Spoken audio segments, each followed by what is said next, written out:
अगर आप भी किसी अनजान व्यक्ति की मदद करने जा रहे हो, तो पहले यह जरूर सोच लें कि वो मुसाफिर ही है या फिर मुसाफिर के रूप में कोई और। दोस्तों, यह कहानी है गांव के सीधे साधे निर्मल की, जो कि पुलिसकर्मी था। उसकी ड्यूटी उसके गांव से लगभग 30-40 किलोमीटर दूरी पर थी, तो इसलिए हर रोज का घर से जॉब और जॉब से घर आना जाना था। वो एक हंसमुख दूसरों की मदद करने वाला इंसान था। शायद यही खूबी उस पर एक दिन भारी पड़ गई। सर्दी का मौसम था। एक रात 10 बजे करीब उसकी इमरजेंसी ड्यूटी आती है, तो वो घर से ऐसे ही सिविल ड्रेस में निकलता है और वर्दी कार में पीछे रख लेता है। कुछ दूर जाकर खराब रास्ता आ जाता है। एक तो रास्ता खराब, ऊपर से ओस इतनी पड़ रही, जिस कारण वो धीरे धीरे जा रहा था। वो अपनी ही धुन में मस्त था। तो उसको रास्ते में एक पुरुष और महिला दिखाई देते हैं, जो कि पैदल जा रहे थे। वो कार देखकर रुक जाते हैं और हाथ देकर लिफ्ट मांगने की कोशिश करते हैं। निर्मल उनको इग्नोर कर देता है, परंतु फिर उसके मन में आता है कि इतनी रात हो गई है, शायद उनको लिफ्ट दे देनी चाहिए। क्या पता किसी का अच्छा हो जाए। और 100 मीटर आगे जाकर वो कार रोक लेता है। बात करने पर पता चलता है कि वो पास के गांव के रहने वाले हैं और आज काम से वापस आते समय उनकी आखिरी बस निकल गई। तो निर्मल उनको कार में लिफ्ट देता है। रास्ता खराब होने के कारण वो धीरे चल रहा था। बातचीत करने पर निर्मल उनको बताता है कि वो पास के गांव का ही रहने वाला है और कार में पीछे उसकी वर्दी टंगी देखकर वो दोनों घबरा सा जाते हैं और चुप कर जाते हैं। पुरुष निर्मल को पूछता है कि यह वर्दी आपके पापा की है क्या? निर्मल बताता है कि यह उसी की ही वर्दी है। उसकी अचानक ड्यूटी लग गई है। वह इमरजेंसी में जा रहा है, इसलिए वो ड्यूटी पर जाकर ही चेंज करेगा। अब वो दोनों बस निर्मल की बातों का हाँ और ना में ही जवाब दे रहे थे, जैसे वो दोनों कुछ सोच रहे हो और सोच ना पा रहे हो कि करना क्या है। कुछ देर तक सब ठीक रहा।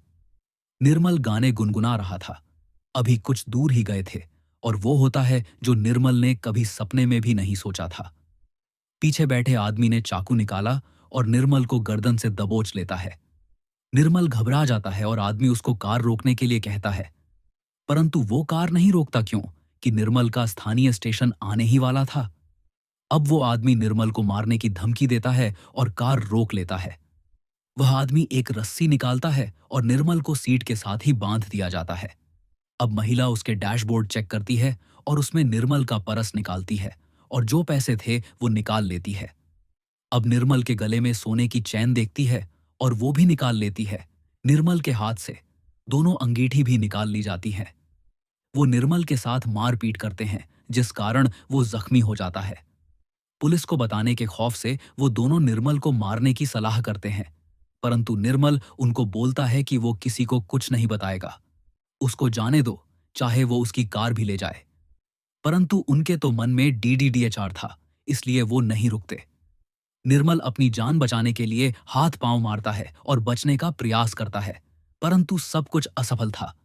इसी हाथापाई में वो चाकू निर्मल के पेट में लग जाती है और वहीं पर मौत हो जाती है। वो दोनों घबरा जाते हैं। वह दोनों वहां से पूरा कीमती सामान चोरी कर लेते हैं और जल्दबाजी में वहां से भाग जाते हैं। सुबह राहगीर यह देखकर पुलिस को खबर देते हैं।